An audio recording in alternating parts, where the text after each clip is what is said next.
ഇത് ഒരൊറ്റ രാത്രിയിൽ സംഭവിച്ച അത്ഭുതമല്ല. ഒരു പതിറ്റാണ്ട് മുൻപ് വരെ ഇന്ത്യയുടെ ക്രിക്കറ്റ് ഭൂപടത്തിൽ പേരിന് പോലും ഇല്ലാതിരുന്ന കേരളം ചരിത്രത്തിൽ ആദ്യമായി രഞ്ജി ട്രോഫി ഫൈനലിൽ എത്തിയതിനു പിന്നിൽ ഒരു മാസ്റ്റർ മൈൻഡ് ഉണ്ട്. അമയ് ഖുറാസിയ, കേരള ക്രിക്കറ്റ് ടീമിന്റെ കോച്ച്. ഒരു റണ്ണിന്റെ ലീഡെടുത്ത് സെമിയിൽ ഫൈനൽ ബർത്ത് ഉറപ്പിച്ചത് 2 റൺസിന്റെ ലീഡിൽ. രഞ്ജി ട്രോഫി ക്രിക്കറ്റിന്റെ ചരിത്രത്തിൽ പോലും ഒരു ടീമും ഇങ്ങനെ ഫോട്ടോ ഫിനിഷുകൾ അതിജീവിച്ച് ആവേശത്തോടെ ഫൈനലിൽ എത്തിയിട്ടുണ്ടാവില്ല. ഈ ചരിത്ര നിമിഷത്തിൽ അസറുദ്ദീന്റെ സെഞ്ചുറിയും സൽമാൻ നിസാറിന്റെ ഹെൽമറ്റും സച്ചിൻ ബേബിയുടെ ക്യാച്ചും എല്ലാം വാഴ്ത്തിപ്പാടുന്നതിനിടയിൽ മറക്കരുതാത്ത മറ്റൊന്നുണ്ട്. കേരള ടീമിനെ രഞ്ജി ഫൈനൽ വരെ എത്തിച്ച അമയ് ഖുറാസിയ എന്ന കോച്ചിന്റെ മാസ്റ്റർ പ്ലാൻ.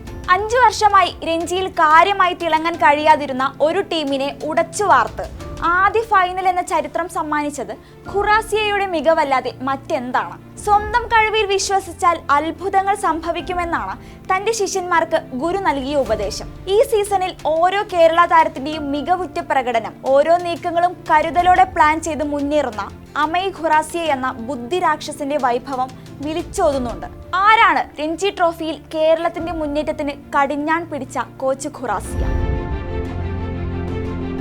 അന്താരാഷ്ട്ര ക്രിക്കറ്റിൽ വേണ്ടത്ര ശോഭിക്കാൻ കഴിയാതെ പോയ മുൻ ഇന്ത്യൻ താരമാണ് മധ്യപ്രദേശുകാരായ അമയ് ഖുറാസിയ. ഒരു കൊടുങ്കാറ്റ് പോലെയായിരുന്നു അന്താരാഷ്ട്ര ക്രിക്കറ്റിലേക്ക് അമയ് ഖുറാസിയയുടെ വരവ്.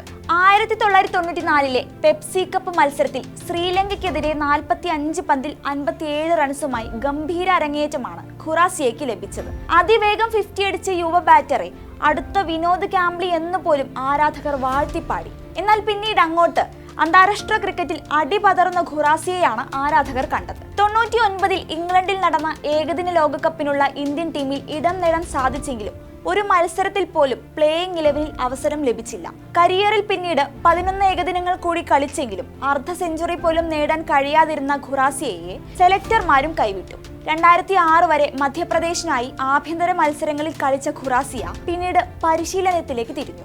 ഇന്ത്യൻ താരങ്ങളായ രജത് പാട്ടിദാർ, വെങ്കിടേഷ് അയ്യർ, ആവേശ് ഖാൻ എന്നിവരുടെ വളർച്ചയിൽ നിർണായക പങ്കുവഹിച്ച ഖുറാസിയയെ കഴിഞ്ഞ സെപ്റ്റംബറിലാണ് കേരള ക്രിക്കറ്റ് ടീം കോച്ചായി നിയമിച്ചത്. ആഭ്യന്തര ക്രിക്കറ്റിൽ കളിക്കാരനായും പരിശീലകനായുമുള്ള അദ്ദേഹത്തിന്റെ അനുഭവ സമ്പത്തിന്റെ ഏറ്റവും അവസാനത്തെ റിസൾട്ടാണ് കേരള രഞ്ജി ടീമിന്റെ ഫൈനൽ എൻട്രി. മുൻ സീസണുകളിൽ നിന്ന് വ്യത്യസ്തമായി ടീമിനെ ഉടച്ചു വാർക്കാനും താരങ്ങൾക്കിടയിൽ ഐക്യം കൊണ്ടുവരാനും സാധിച്ചത് ഖുറാസിയ എന്ന കോച്ചിന്റെ ആദ്യ വിജയമായിരുന്നു. സഞ്ജു സാംസണും വിഷ്ണു വിനോദും അടക്കമുള്ള പ്രമുഖ താരങ്ങൾ ഇല്ലായിരുന്നെങ്കിലും ആ വിടവ് ഒരിക്കൽ പോലും ബാധിക്കാതെ ടീമിനെ മുന്നോട്ട് നയിക്കാൻ ഖുറാസിയയ്ക്ക് സാധിച്ചു. മുൻ സീസണുകളിൽ കാര്യമായ പ്രകടനം കാഴ്ചവെക്കാതിരുന്ന സൽമാൻ നിസാറും മുഹമ്മദ് അസറുദ്ദീനും MD നിതീഷും പോലുള്ളവർ ഇത്തവണ മിന്നു ഫോമിലേക്ക് ഉയരുന്നതിന്റെ ക്രെഡിറ്റ് കിട്ടേണ്ടത് കോച്ചിന് തന്നെയാണ്, ഒപ്പം ക്യാപ്റ്റൻ സച്ചിൻ ബേബിക്ക്. ഇനി ഖുറാസിയയുടെയും ശിഷ്യന്മാരുടെയും മുൻപിലുള്ളത് വലിയ കടമ്പയാണ്. നാഗ്പൂരിൽ നടക്കുന്ന കലാശപ്പോരിൽ വിദർഭയെ വീഴ്ത്തി കപ്പുയർത്തുകയെന്ന വലിയ കടമ്പ.